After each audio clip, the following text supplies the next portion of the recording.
Members of the jury, on April 26, 2007, the plaintiff in this action received personal injuries as the result of the explosion of a gas range. He claims that these injuries were caused without any negligence on his own part contributing and solely through the negligence of the defendant. The defendant denies these two claims. The plaintiff's claims and the defendant's denials constitute the two issues in this case which are to be submitted to you for your determination. That means to make an end of the dispute within the evidence. You will do it by applying the rule of preponderance of the evidence. Those words relate not to the number of witnesses, nor to the volume of the testimony, but rather to the quality of the testimony. You will judge the quality of the testimony by applying a few familiar tests. One of them is the rule regarding interested witnesses. Of course, the plaintiff is an interested witness as a matter of law, and so also are the witnesses now in the employ of the defendant, interested witnesses as a matter of law. It remains for you to say whether any other witness in the case is interested as a matter of fact. It does not follow, however, that because a witness is interested as a matter of law, you are to disregard all his testimony.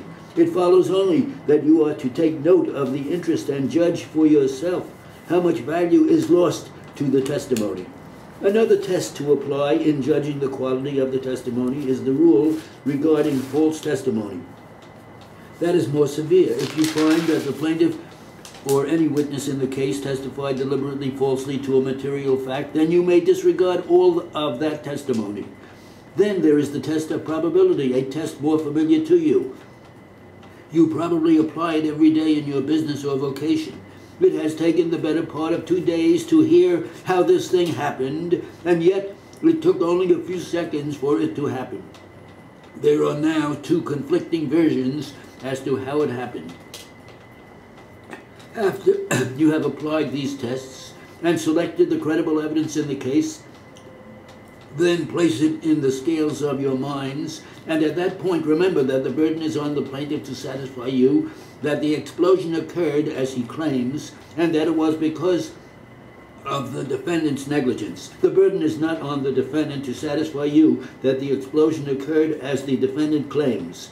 According to the plaintiff's version, he was a cook employed at this place, and he was preparing some food, and he wanted to use the oven in the gas range.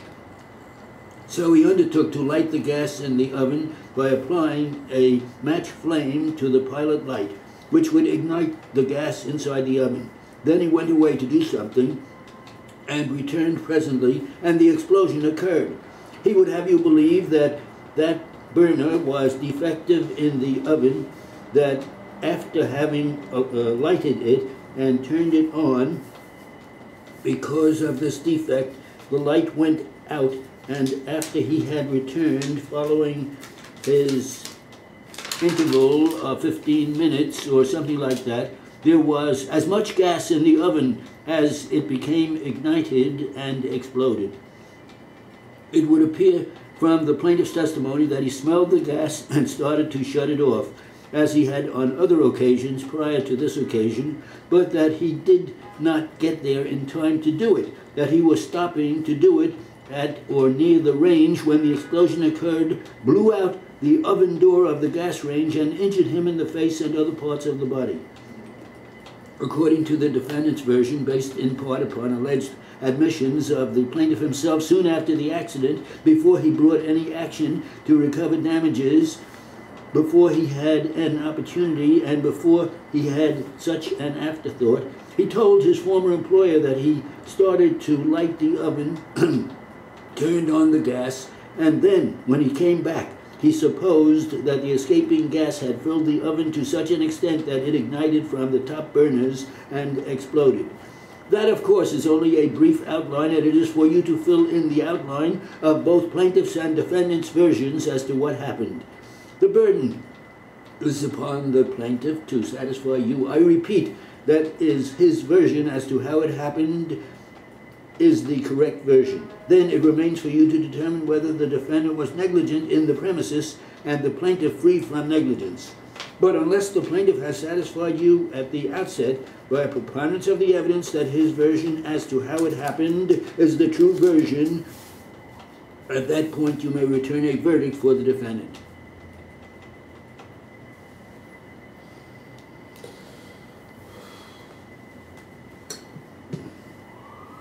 Is it?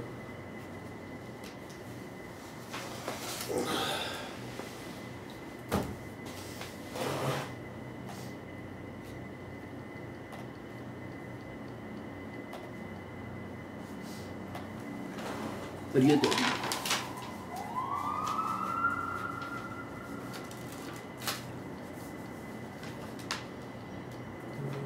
Okay.